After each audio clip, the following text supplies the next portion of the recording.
All right, so one of the first things you're going to want to do is raise and support the vehicle so that the rear suspension is hanging. Once you've done that, you're going to carefully remove your center cover, and then behind that, you're going to remove your 22mm lug nuts.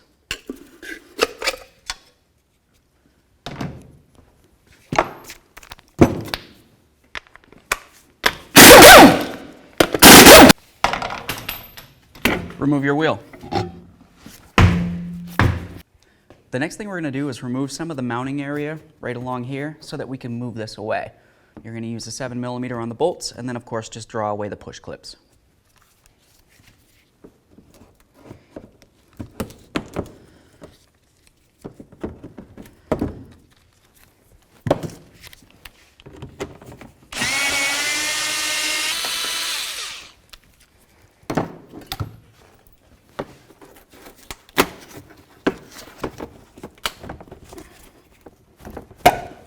There we are.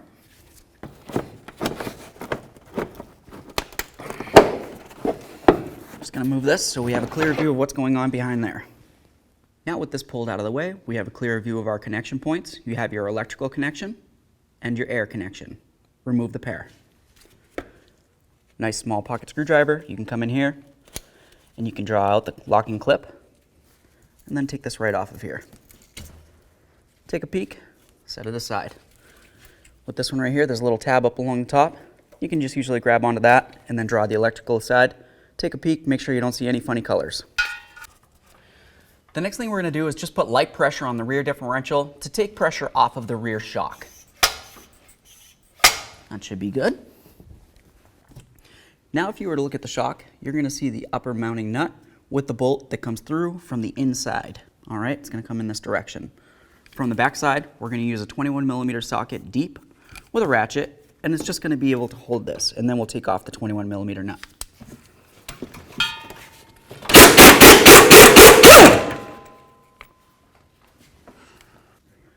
We'll leave this bolt in here for now, and we'll move along to the bottom. Now I'm going to use a 21mm to hold the nut right here, and we're going to loosen up this side.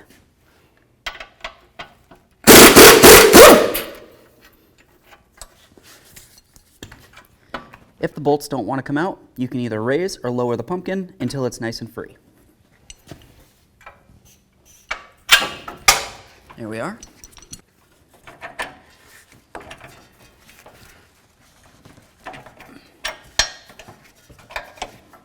There we are.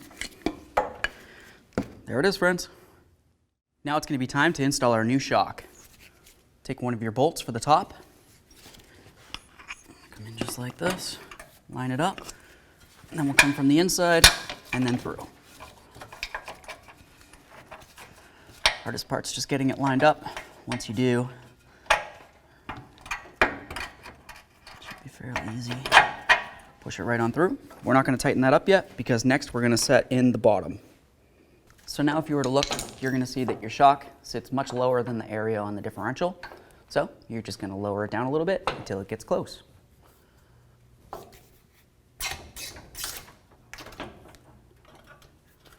That looks pretty good. Bolt from the inside to the outside. Go ahead and start on that nut. Perfect. Let's get the top nut up on here. Make sure we have this in the forward motion, so it's going to hold it on for us. Let's go ahead and bottom that out.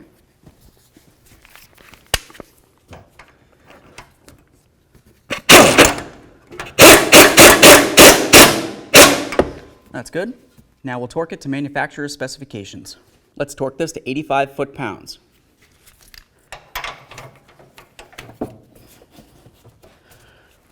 Down on that ratchet.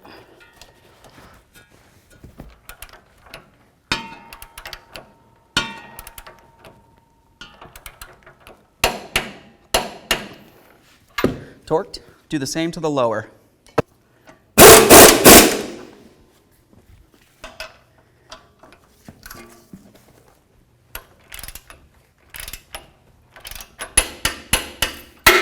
Torqued.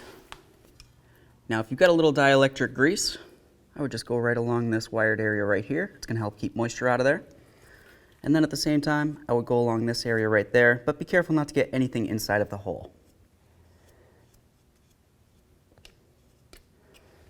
Let's connect in that electrical.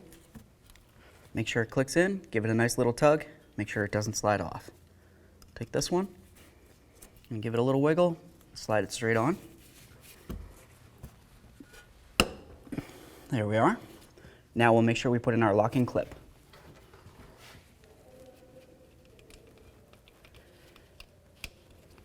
Give it a nice tug, make sure it does not come off. All right, so now it's time to resecure this right here. We know we had a push clip there. Let's go ahead and put that back in.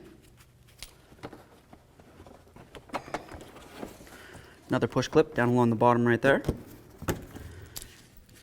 And now we'll finish it off with the bolts. 1, 2, and 3.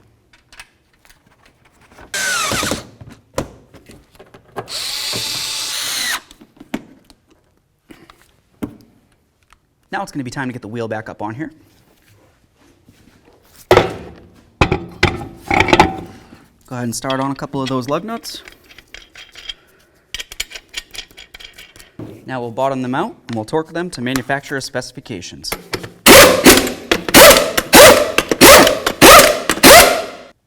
Now it's going to be time to torque the wheels. We're going to torque these to 140 foot-pounds in a crisscross pattern.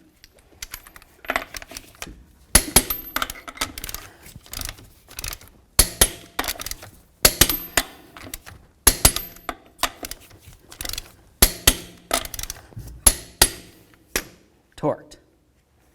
Now it's going to be time to install our center covers. If you were to pay attention to the back, you're going to see something that looks a lot like a valve stem. Line it up with the valve stem on your wheel, and then give it a light bonk. Clean up your wheel, take it for a road test.